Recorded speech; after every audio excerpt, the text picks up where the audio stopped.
할머니가 돌아가신 날. 할머니가 세상을 영원히 떠나셨을 때 나는 썰매를 가지고 막 집을 나서는 중이었다. 엄마에게 무슨 일이 일어났는지를 듣자마자 외투만 입고 집을 나섰다. 썰매는 가지고 가지 않았다. 무작정 거리를 걸었다. 햇빛에 반짝이는 고드름 몇 개가 어느 집 창틀 아래에 매달려 있었다. 고드름이 녹아서 물방울이 떨어지고 있었다. 나는 물방울이 떨어지기 전 그 물방울이 천천히 커지는 것을 지켜보았다. 마치 눈물 같았다. 고드름 하나를 부러뜨렸다. 다른 고드름도 부러뜨리고 하나 더 부러뜨렸다. 나는 그것들을 손에 들고 집으로 돌아왔다. 집 안에 들어와서 냉동실에 그것들을 넣어두었다. 엄마는 부엌 식탁에 앉아 울고 계셨다. 나는 울지 않기로 결심했다. 내가 우는 걸 엄마가 본다면 상황이 더 나빠질 테니까. 엄마는 나에게 뭔가 말을 하기 시작했지만 내가 말할 기분이 아니라는 걸 알고는 다시 한번 두 손에 얼굴을 파묻었다. 나는 내 방 침대에 가서 누웠다. 책을 읽어보려 했지만 소용없었다. 단 한 가지 생각만이 머리를 맴돌았다. 할머니는 지금 어떤 모습일까? 외숙모와 외삼촌이 도착했다는 것을 알았지만 인사를 하러 일어나지는 않았다. 그저 살짝 열어둔 문 사이로 외삼촌이 엄마를 껴안는 모습을 보았다. 잠시 뒤 외삼촌이 의자에 앉아 식탁에 그려진 무늬를 내려다보는 동안 엄마와 외숙모는 조용히 이야기를 나눴다. 엄마는 외숙모에게 집 열쇠를 주었다. 그리고 내 방에 들어와 나에게 입을 맞추고는 꽉 껴안아 주었다. 나는 잠깐 숨을 참았다. 엄마는 차마 나를 쳐다보지 못하고 뒤로 물러나 아빠와 함께 방을 나갔다. 삼촌도 곧 떠났고 나는 외숙모와 함께 남았다. 외숙모는 보드게임을 하자고 했지만 나는 하고 싶지 않았다. 잠깐 멈칫하더니 외숙모가 말했다. 네가 원한다면 할머니에 관한 이야기를 나눠도 좋을 것 같아. 좋아요. 우리는 한동안 침묵을 지키다가 할머니에 관한 여러 가지 추억을 이야기했다. 할머니의 요리에서 시작된 추억은 할머니가 코바늘로 뜨개질했던 셔츠와 식탁보로 이어졌다. 할머니는 주름진 손으로 정말 아름다운 꽃과 다양한 무늬로 술을 놓으셨다. 우리는 할머니가 어떻게 다림질을 했는지, 그리고 어떻게 그것들을 가게에 가져가서 팔았는지를 떠올렸다. 할머니는 말씀하시는 걸 좋아하셨다. 동네 사람들이 무엇을 하고 있는지, 누가 가게에 갔고 무엇을 샀는지를 다 아셨다. 항상 바쁘게 뜨개질을 하고 있는 할머니가 어떻게 그런 세세한 것들까지 다 알 수 있는지 궁금했다. 아프시고 나서야 비로소 할머니는 쉴 수 있었다. 우리는 이야기를 계속했다. 그러는 동안 나는 배가 아프기 시작했다. 외숙모는 내게 화장실에 가고 싶은지를 물었다. 나는 여러 차례 화장실에 가야 했고 완전히 지쳐버렸다.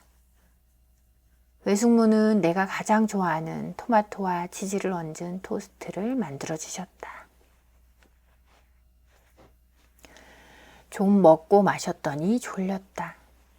나는 침대에 누웠고 외숙모가 옆에 있어 주셨다. 외숙모는 창밖을 바라보며 아무 말도 하지 않았다. 나는 내 머리를 쓰다듬는 외숙모 손길에 잠에서 깼다.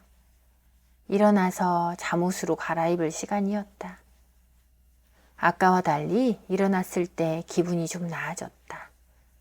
하지만 얼마 지나지 않아 나는 할머니가 생각나 슬픔에 잠겼다. 늦은 시간인데 엄마는 돌아오지 않았다. 외숙모는 엄마가 할머니 댁에서 하룻밤 묵을 거고 내일 거기에서 엄마를 볼 거라고 말해 주었다. 우리는 함께 그림을 그렸고 외숙모가 저녁을 차려주셨다. 우리는 일찍 잠자리에 들었다.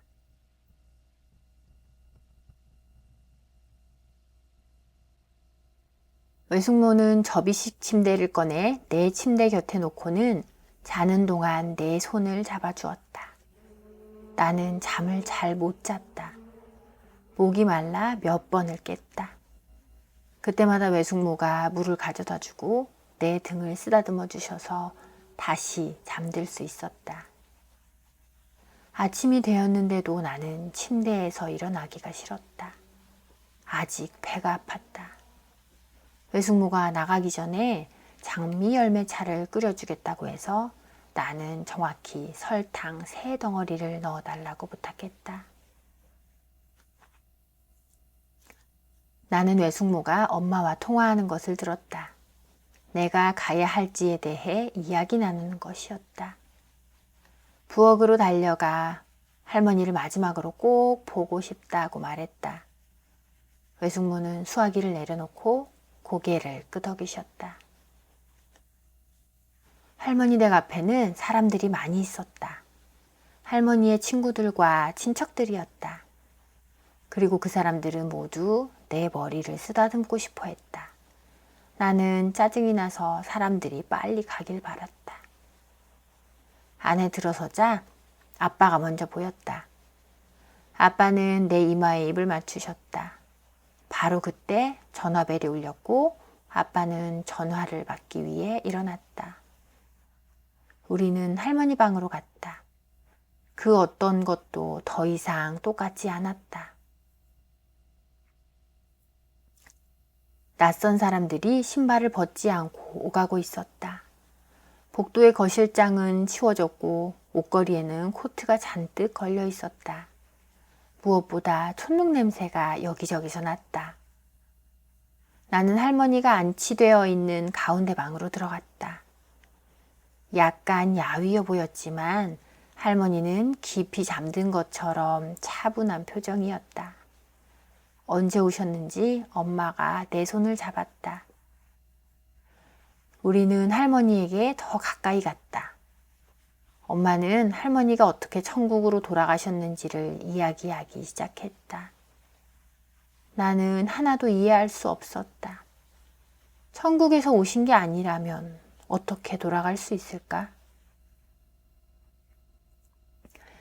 할머니는 예전에 당신이 직접 수놓은 장미꽃 셔츠를 입고 계셨다.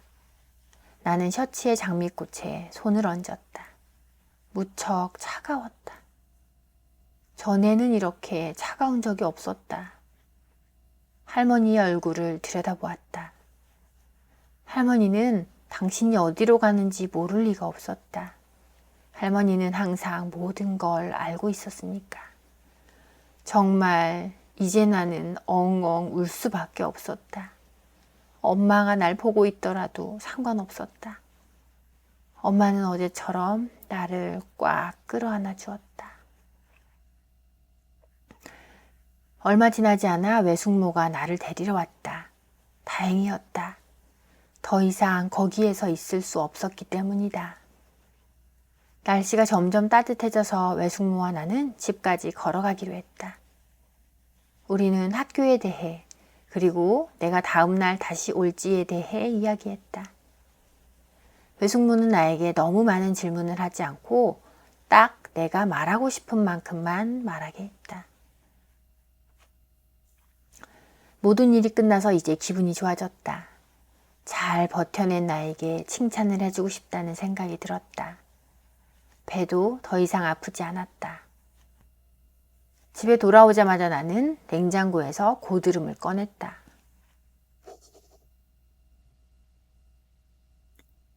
방으로 그것들을 가져와 창밖에 두었다. 창문을 닫고 책상 뒤에 앉았다. 선물로 받은 새 책을 넘겨보았는데 좋은 냄새가 났다. 나는 창턱을 내다보았다. 고드름이 녹아서 방울방울 떨어지기 시작했다. 저 아래에 작은 웅덩이가 생기는 것이 보였다. 고드름은 사라지지 않았다. 그저 모습이 바뀌었을 뿐이다. 할머니도 그럴 것이다. 나는 몸을 숙여 공책에 이렇게 썼다. 할머니는 천국에 있지 않아. 할머니는 내 마음속에 있어. 그리고 공책을 덮었다. 나는 외숙모가 무얼 하고 있는지 보러 가기로 했다. 외숙모는 1시간이 지났는데도 나를 보러 오지 않았다. 내가 부엌에 들어갔을 때 외숙모는 오븐 옆에 서 있었다. 외숙모는 소리 없이 흐느끼고 있었다. 고드름이 녹아내리듯 외숙모의 뺨을 타고 조용히 눈물이 흘러내렸다. 나는 외숙모를 껴안아 주었다. 엄마가 집에 돌아올 시간이었다.